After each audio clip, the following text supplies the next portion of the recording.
英語聞き流し10分間、名作リスニング、英語テキストと MP3 ダウンロード、その他の物語は、ホームページよりご利用いただけます。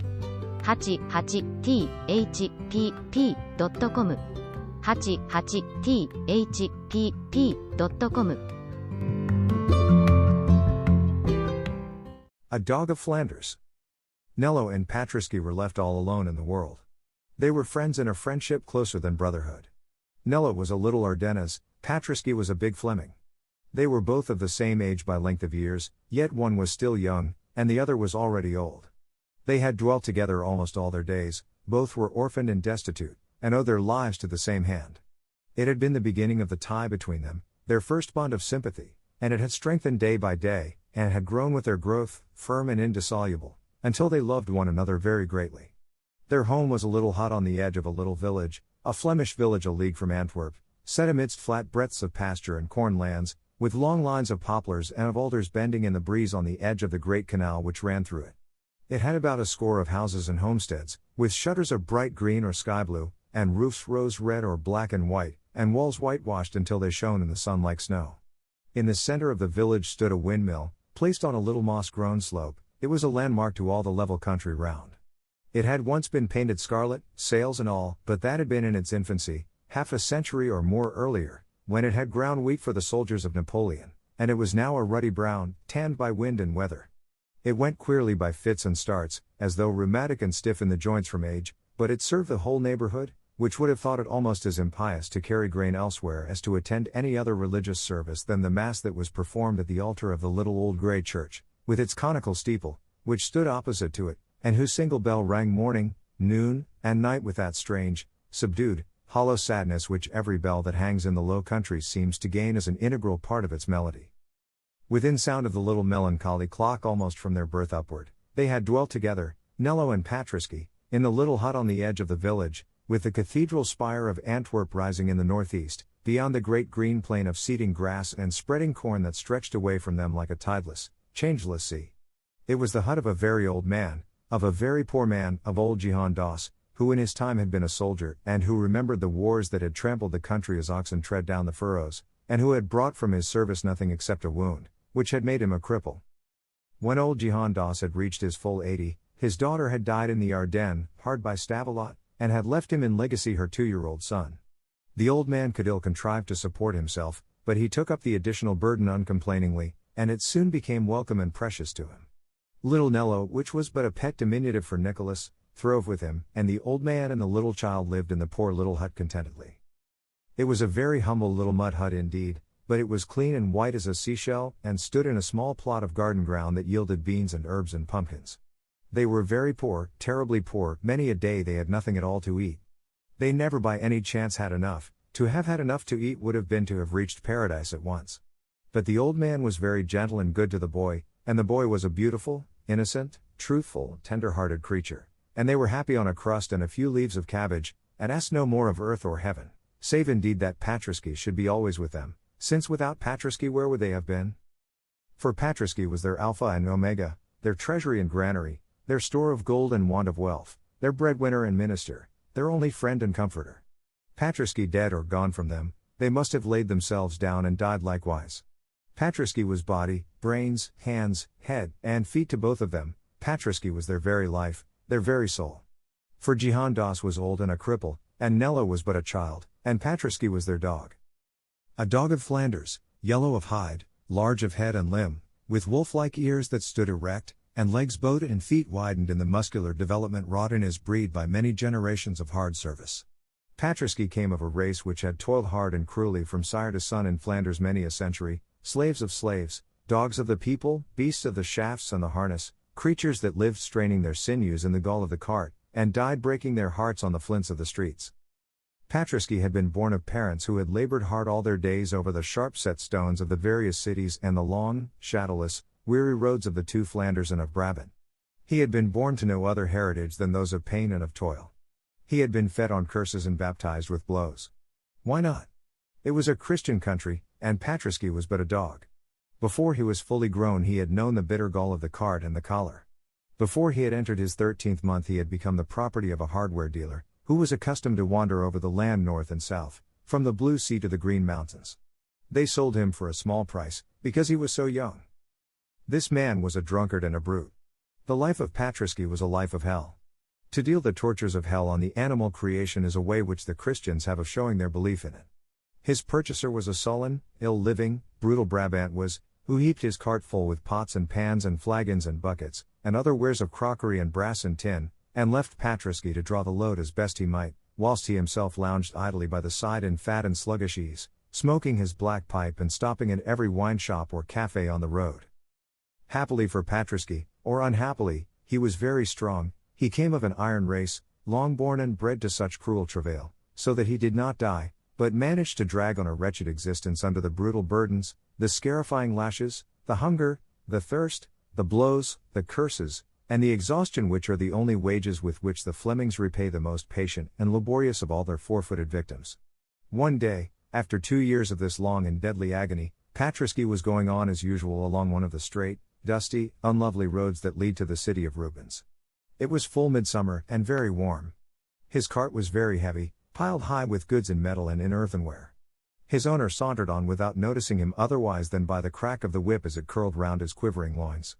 The Brabant had paused to drink beer himself at every wayside house, but he had forbidden Patriski to stop a moment for a draught from the canal. Going along thus, in the full sun, on a scorching highway, having eaten nothing for 24 hours, and, which was far worse to him, not having tasted water for near 12, being blind with dust, sore with blows, and stupefied with the merciless weight which dragged upon his loins, Patriski staggered and foamed a little at the mouth, and fell.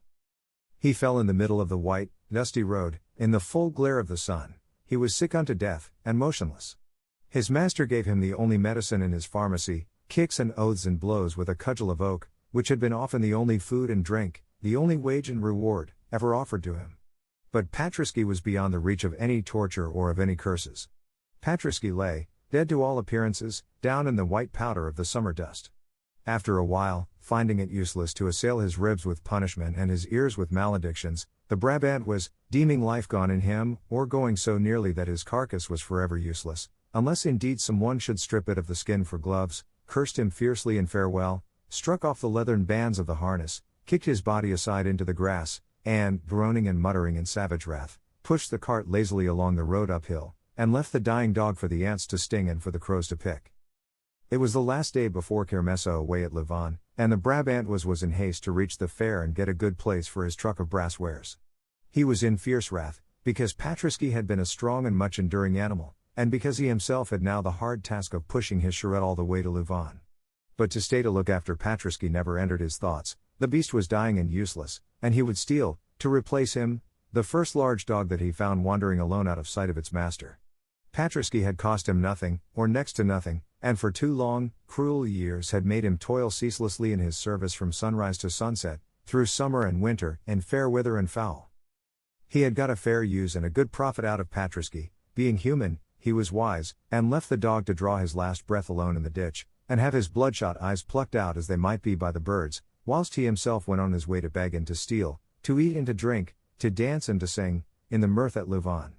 A dying dog, a dog of the cart, why should he waste hours over its agonies at peril of losing a handful of copper coins, at peril of a shout of laughter? Patriski lay there, flung in the grass-green ditch. It was a busy road that day, and hundreds of people, on foot and on mules, in wagons or in carts, went by, tramping quickly and joyously on to Louvain. Some saw him, most did not even look, all passed on. A dead dog more or less, it was nothing in Brabant, it would be nothing anywhere in the world. After a time, among the holidaymakers, there came a little old man who was bent and lame and very feeble. He was in no guise for feasting, he was very poorly and miserably clad, and he dragged his silent way slowly through the dust among the pleasure-seekers. He looked at Patriski, paused, wondered, turned aside, then kneeled down in the rank grass and weeds of the ditch, and surveyed the dog with kindly eyes of pity.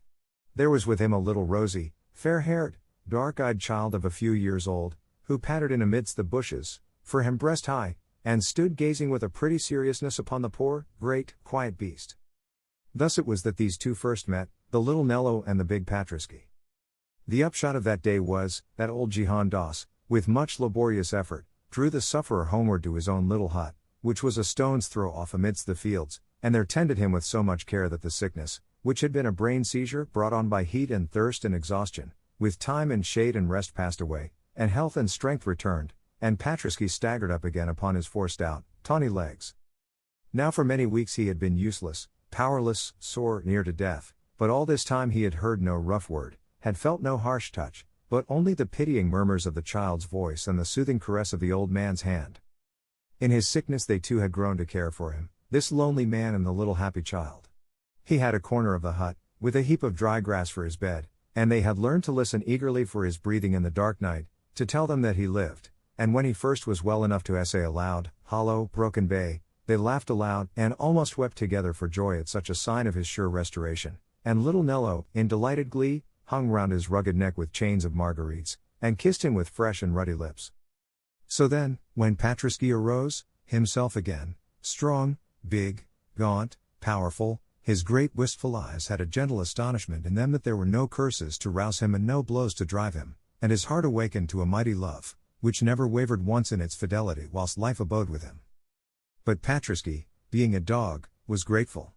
Patriski lay pondering long with grave, tender, musing brown eyes, watching the movements of his friends.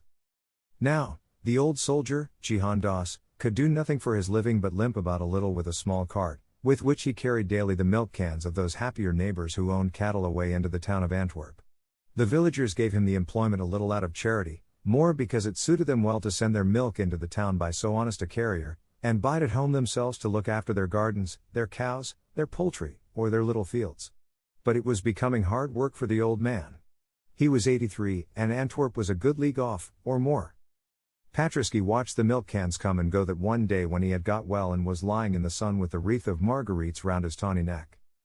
The next morning, Patriski, before the old man had touched the cart, arose and walked to it and placed himself betwixt its handles, and testified as plainly as dumb show could do his desire and his ability to work in return for the bread of charity that he had eaten.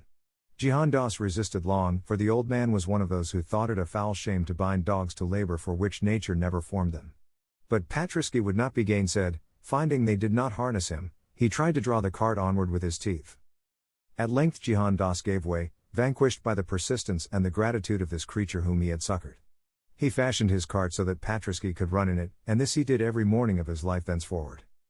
When the winter came, Jihan Das thanked the blessed fortune that had brought him to the dying dog in the ditch that fair day of Louvain, for he was very old, and he grew feebler with each year, and he would ill have known how to pull his load of milk cans over the snows and through the deep ruts in the mud if it had not been for the strength and the industry of the animal he had befriended. As for Patriski, it seemed heaven to him. After the frightful burdens that his old master had compelled him to strain under, at the call of the whip at every step, it seemed nothing to him but amusement to step out with this little light green cart, with its bright brass cans, by the side of the gentle old man who always paid him with a tender caress and with a kindly word.